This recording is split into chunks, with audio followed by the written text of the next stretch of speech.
ভাঙাচোরা টিনের ঘর, বৃষ্টি নামলেই ছাদের ফাঁক দিয়ে টুপটাপ পানি পড়ে, দমকা হাওয়ায় টিন কেঁপে ওঠে। মনে হয় এই বুঝি উড়ে যাবে, তাই বাঁশ দিয়ে কোনো মতে ঠেকিয়ে রাখা হয়েছে ঘরটা।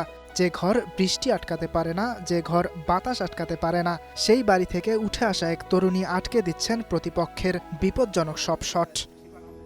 তার সামনে ছুটে আসে বল, প্রতিপক্ষের শক্তিশালী শট, কখনো ডান দিকে কখনো বাম দিকে। নীরবে অবিশ্বাস্য দৃঢ়তায় একটার পর একটা বল আটকে দেয়। এফসি নারী এশিয়ান কাপে চীন আর নর্থ কোরিয়ার বিপক্ষে ফুটবল দুনিয়ার নজর টেনেছেন মিলি আক্তার। প্রথম ম্যাচে চীন বাংলাদেশের গোলপোস্ট লক্ষ্য করে 11টি অন টার্গেট শট নেয়, যার 8টি আটকে যায় মিলির কাছে। দ্বিতীয় ম্যাচে নর্থ কোরিয়ার বিপক্ষে 5-0 গোলে হারে বাংলাদেশ। সেই ম্যাচেও যদি মিলি গুরুত্বপূর্ণ কিছু সেভ না দিতেন, তাহলে হয়তো আরও বড় ব্যবধানে হারত বাংলার মেয়েরা। কখনো শরীর ছুড়ে দেয় বলের সামনে, কখনো শেষ মুহূর্তে আঙুলের ডগা দিয়ে ঠেলে দেয় বলটা।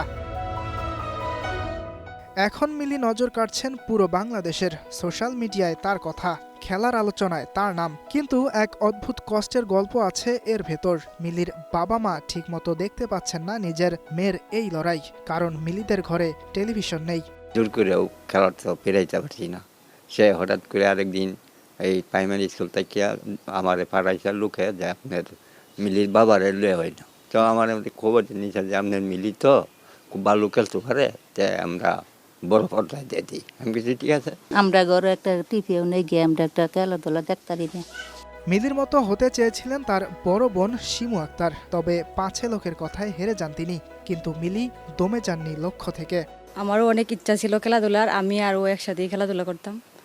তো মানুষের অনেক কথা শোনার পরে আমার আব্বা খেলাধুলা থেকে বিরত রাখছে। আমি সরে গেছি কিন্তু ও সরে নাই। আমার যে স্বপ্নটা আসছিল আমি পূরণ করতে পারি নাই, আমার ছোট বোন আমার স্বপ্নটা পূরণ করছে।